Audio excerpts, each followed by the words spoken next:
머지않은 시점에 이제 국가 단위의 포모의 시기가 오기 때문에 비트코인 역시 IMF에서 권장하는 그런 외환 보유고에 편입될 수 있다. 굉장히 높은 확률로 바라보고 있고 앞으로 뭐 110K뿐만 아니라 11만 달러를 더 넘어서는 비트코인에 대한 좋은 상승 흐름 저는 충분히 나올 수 있다라고 생각합니다. 여러분 안녕하세요. 경제한방입니다.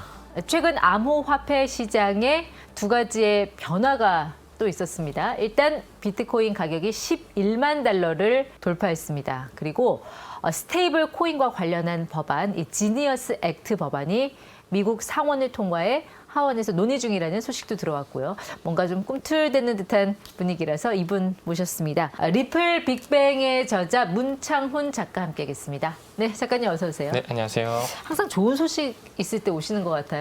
네, 좋을 때만 불러주셔가지고 감사하게 생각하고 있습니다. 11만 달러 돌파 예상하셨습니까?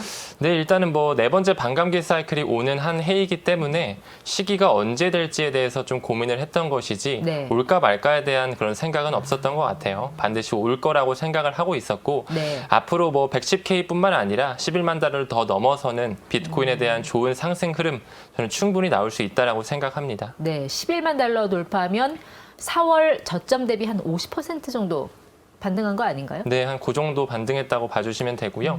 지금 현재까지 아직 거시경제 상황이 워낙 불확실성에 놓여 있다 보니까 많은 개인 투자자들이 시장을 오히려 빠져나가고 있습니다. 경기가 굉장히 좀 안 좋다, 실물 경제가 뭔가 붕괴되지 않을까 하는 그런 불확실성이 아직은 공존하는 시장이기 때문에 많은 개인 투자자들이 아직까지도 관심이 없어요. 비트코인이 신고가를 경신했음에도 불구하고 많이들 개인들은 빠져나가고 있으면서 대중들의 관심은 여전히 저조하다라고 볼 수 있습니다. 하지만 그런 물량들을 기관들이 뒤에서는 공격적으로 매수하고 있고 뭐 스트래티지라든지 메타플래닛과 같은 그런 기관급 나스닥 상장사들도 비트코인뿐만 아니라 이더리움과 XRP와 같은 메이저 알트코인들도 공격적으로 비축할 수 있는 전략적 스탠스를 취하고 있다 말씀드릴 수가 있습니다. 그래서 저도 늘 강조드리는 게 단타를 한다, 뭔가 선물 거래를 한다, 차트를 보면서 가격의 흐름을 뭐 맞춘다라는 그런 개념보다는 조금 더 중장기적으로 암호화폐를 투자해야 된다라고 제가 늘 강조를 드리는데 그것처럼 세력들, 그 금융 엘리트들이 암호화폐 판에 있어서 롱숏 레이쇼를 실시간으로 볼 수가 있어요. 즉 다시 말해 많은 개인들이 뭔가 오를 것에 패팅을 많이 했다, 혹은 내릴 것에 숏 포지션에 배팅을 많이 했다, 이런 포션 자체를 실시간으로 확인할 수가 있기 때문에 굉장히 좀 위험한 순간이 많이 연출이 됩니다. 그래서 웬만하면 단기적으로 포지션 잡는 것보다는 본인이 믿고 있는 뭐 비트코인을 필두로 한 또 알트코인들, 굉장히 좋은 코인들이 많잖아요. 그런 코인들 좀 수량에 집중하면서 사이클 투자와 장기 투자를 병행하는 게 좋지 않을까.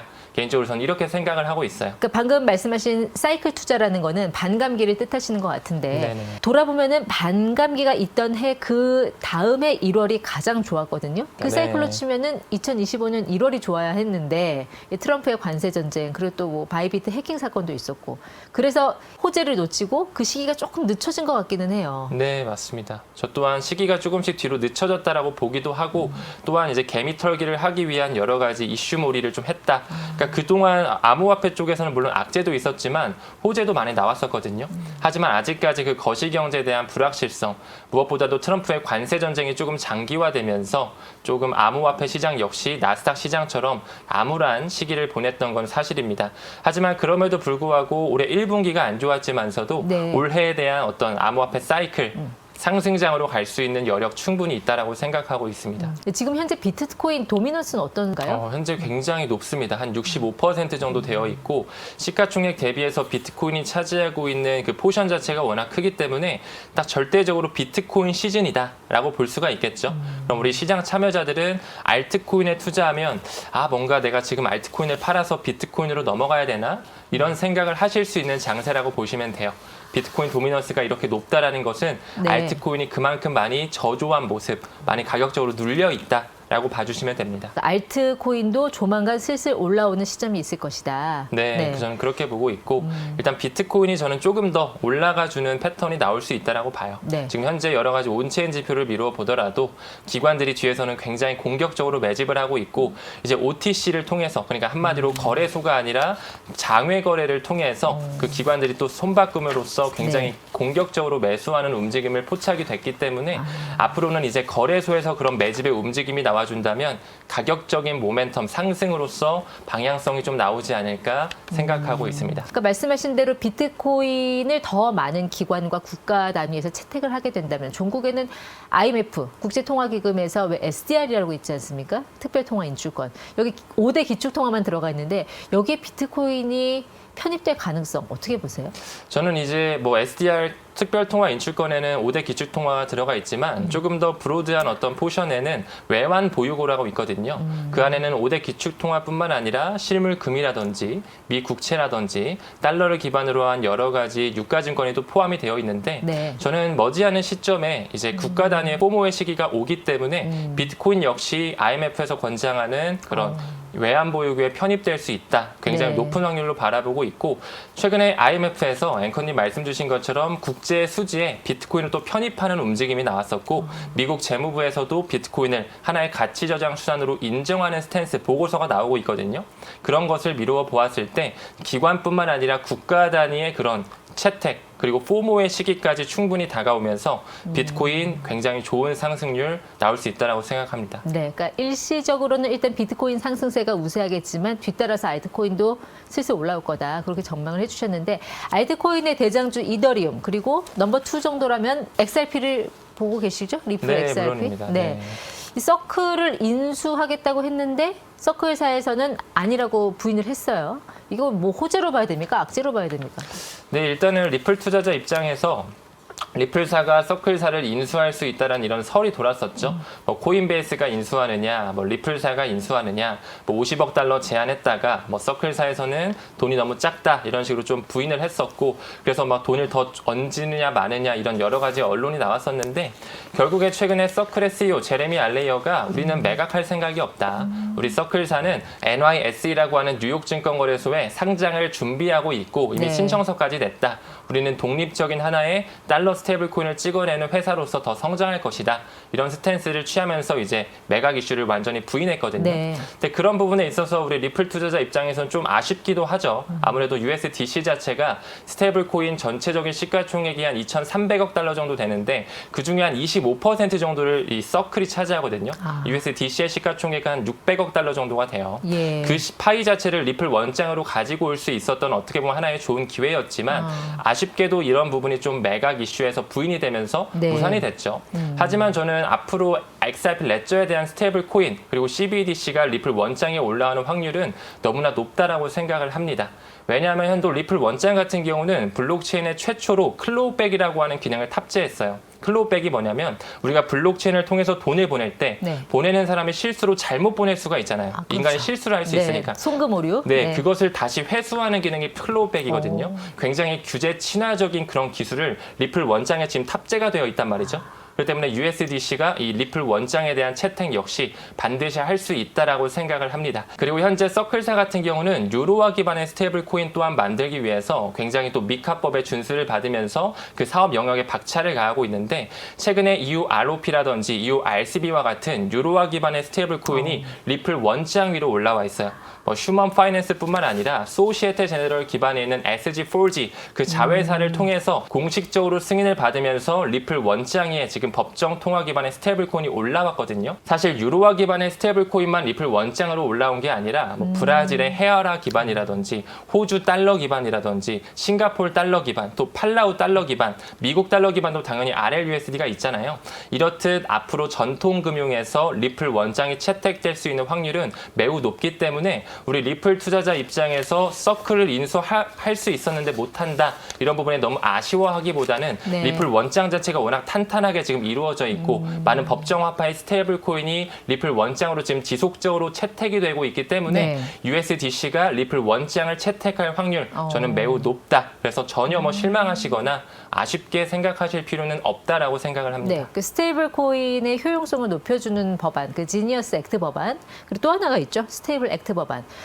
이 법안이 과연 통과될 것이냐 이것도 굉장히 유의미한 변화라고 보는데 일단 지니어스 법안은 상원은 통과했는데 하원은 아직 막혀 있거든요. 네. 어떻게 논의가 잘 될 걸로 보세요? 네, 저는 뭐 일단 상원에서도 초당적 지지를 받아서 통과가 됐고 현재 하원에서도 여러 가지 조항들을 넣느냐 맞느냐 여러 가지 좀 부딪힘도 생기면서 계속 활성화가 되고 있거든요. 네. 그래서 업계에서는 늦어도 이제 8월에 휴회하기 전에 의회가 휴회하기 전 8월 달 전후로 해서 완전히 트럼프에 서명하는 시기까지 나올 것이다. 이렇게 바라보고 있는데 저는 일단 스테이블 액트 법안 전에 지니어스 액트 법안이 먼저 통과가 될 수밖에 없다라고 생각을 하고 네. 시간이 지남에 따라 그런 스테이블 코인이 활성화되면서 블록체인으로서 결제가 상용화되는 시대가 먼저 우리 앞에 도래하게 되겠죠.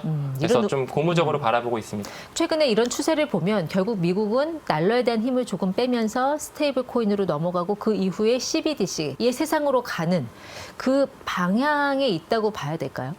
일단 사실 달러 기반의 스테이블 코인을 한다라는 것 자체는 오히려 달러의 힘을 빼는 움직임이라기보다는 달러에 대한 어떤 미 국채 수요를 받쳐주는 것이기 때문에 달러에 대한 힘을 더 강하게 하기 위한 움직임이라고 볼 수가 있겠죠. 네. 하지만 그 외적으로 브릭스라는 국가 단위가 계속 커지고 있고 그들끼리의 결제 시스템을 만들고 있고요. 그 이외에 작년 중반부를 기준으로 해서 페트로달러가 완전히 붕괴됨으로써 현재 브릭스 국가, 특히나 인도 같은 경우에는 달러로 석유 거래를 하는 게 아니라 현재 XRP로서 석유 거래를 진행하고 있거든요. 인도 정부에서 온전하게 XRP 레저를 선택함으로써 비용 효율적인 그런 메커니즘을 받아들이고 있습니다. 전체적인 시장을 봤을 때 스테이블 코인만 보면 뭔가 미국 달러에 대한 힘을 다시 한번 강하게 몰아붙이는 것처럼 보이지만 그 외적인 환경들이나 그 조성들을 봤을 때는 오히려 달러의 힘을 빼면서 금리 인하에 대한 스탠스, 왜냐하면 국가 부채가 워낙 높기 때문에 이자에 대한 그 부담을 줄여야 되거든요, 미국도. 그 때문에 네. 결국에는 탈달러화로 가고 있는 과정이고 스테이블 코인은 CBDC의 세상으로 가기 위한 하나의 중간 다리, 과도기적 하나의 단계다. 이렇게 봐주시면 좋을 것 같습니다. 근데 어쨌든 스테이블 코인이 화두인 건 분명해 보여요. 근데 네. 그 뒤에 받쳐진 지급 준비율 자체가 달러와 미국 국채를 좀 많이 들고 있게끔 이 밸런싱을 맞춰놔서 작가님 말씀대로 달러 패권이 흔들릴 가능성은 크지 않다고 볼 수도 있겠네요.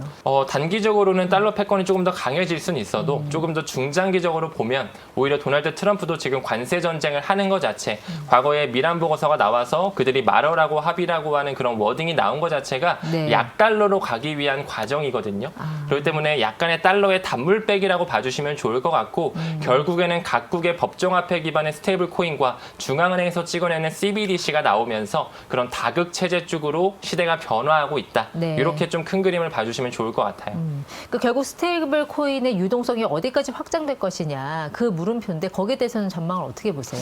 최근에 스탠다드 차트드에서 스테이블 코인에 대한 시장 전망을 향후 5년 안에 시장 캐파가 10배 정도는 커질 수 있다. 이렇게 바라보고 있거든요. 지금 현재는 2,300억 달러 정도의 시가총액을 보여주고 있다면 10배라고 했을 때는 한 2조 달러, 3조 달러 왔다 갔다 하겠죠.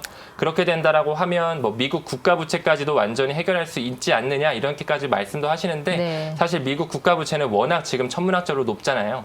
거의 37조 달러에 육박하고 있고 이자 비용만 하더라도 작년에 국방비를 추월해서 네. 올해는 거의 이자 비용만 1조 달러에 맞습니다. 육박하게끔 지금 예측이 되고 있기 네. 때문에 뭐 미국 달러 스테이블 코인으로 미국 국가 부채까지 해결한다라는 것은 사실 정량적으로도 말이 안 된다.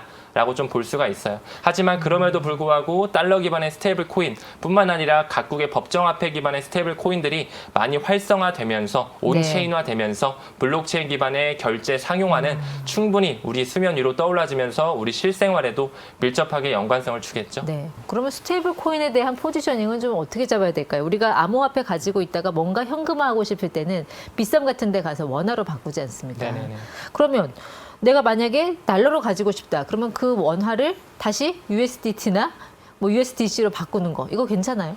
뭐 우리가 보통 달러로 투자한다라고는 얘기를 잘 안 하잖아요. 그러니까 뭐 보통 우리가 뭐 해지를 하기 위해 금으로 가지고 있는다, 달러로 가지고 있는다는 말을 해도 뭐 나는 USDC를 투자할 거야, 뭐 RLUSD를 투자할 거야. 내가 달러로 투자하지는 잘 않잖아요. 근데 말씀하신 것처럼 본인이 가지고 있던 뭐 비트코인이나 이더리움을 원화로 매도하느냐, 달러로 매도하느냐 그것의 차이일 뿐 본인의 선택적으로 이제 하시면 네. 될 것 같은데 대부분 웬만하면 원화로 이제 매도를 하시다가 본인이 뭔가 좀 달러로서 해치를 하고 싶다. 네. 달러가 워낙 강할 것 같다라고 생각이 들면 그걸 이제 뭐 USDC나 예. USDT로 가지고 있으면 되겠죠. 그 작가님은 어떻게 보면 이 스테이블 코인을 투자의 대상이라고 보기보다 약간 자산 해지의 수단으로 활용 가능성이 있다고 보시는 건가요? 물론입니다. 이제 뭐 달러를 우리가 투자한다기보다는 사실 달러는 거의 뭐 1달러로 고정되어 있는 게 스테이블 코인이다 보니까 뭐 왔다 갔다 해봤자 1,300원, 1,400원 왔다 갔다 하는 거잖아요. 그래서 USDC나 뭐 USDT를 투자한다라기보다는 네. 내가 뭔가 원화가 아닌 달러로서 좀 가지고 있어야 되겠다. 이런 하나의 해지 수단으로 좀 저는 보는 편에 있습니다. 뭐 지금은 트럼프 같은 친 크립토 인사가 들어왔으니까 우리가 이렇게 시장을 좋게 보지만 또 트럼프 이후의 행정부에서 반 크립토 대통령이 된다면 이 시장은 또 급변할 수도 있는 거 아닌가요? 장기적인 투자 전망 어떻게 보세요? 저는 앞으로 장기적인 투자를 할 때도 뭐 트럼프가 뭐 임기가 끝나서 누가 또 되든 혹은 트럼프가 안 됐고 작년에 카말라 해리스가 됐다고 한들 네. 이미 블록체인에 대한 생태계는 활성화가 이렇게 됐을 거라고 생각을 해요.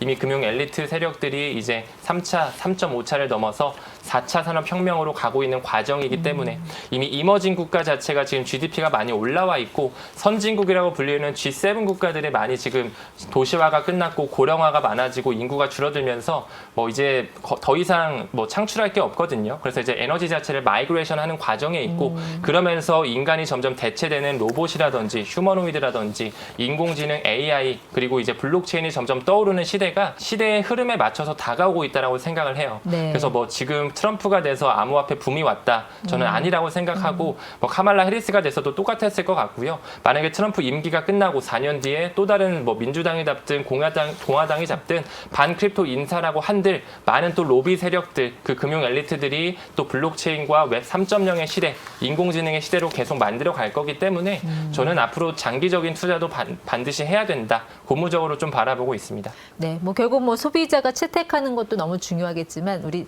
전 세계인들이 생각하는 어떤 철학과 가치 그리고 법안에 맞는 코인이 과연 무엇이 될 것인가 이게 중요한 관전 포인트가 될 것 같네요. 네, 근데 지금 뭐 굉장히 많은 암호화폐들이 있잖아요. 코인 마켓캡 기준으로만 해도 10,000개가 넘어가고 거기에 등록되지 않은 것까지 총 망라했을 때 20,000개, 30,000개 정도가 된다는 데이터까지 있는데 그런 코인 중에 저는 거의 99% 정도가 없어질 거라고 생각을 하거든요.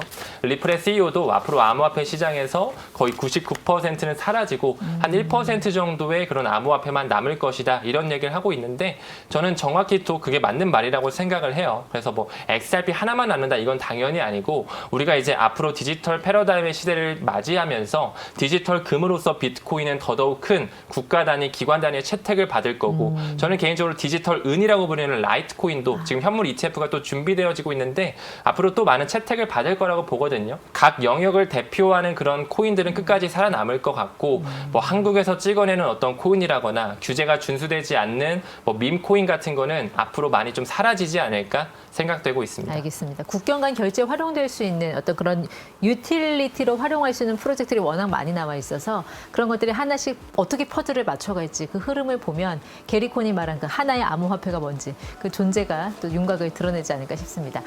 문창훈 작가와 함께했습니다. 고맙습니다. 네, 감사합니다.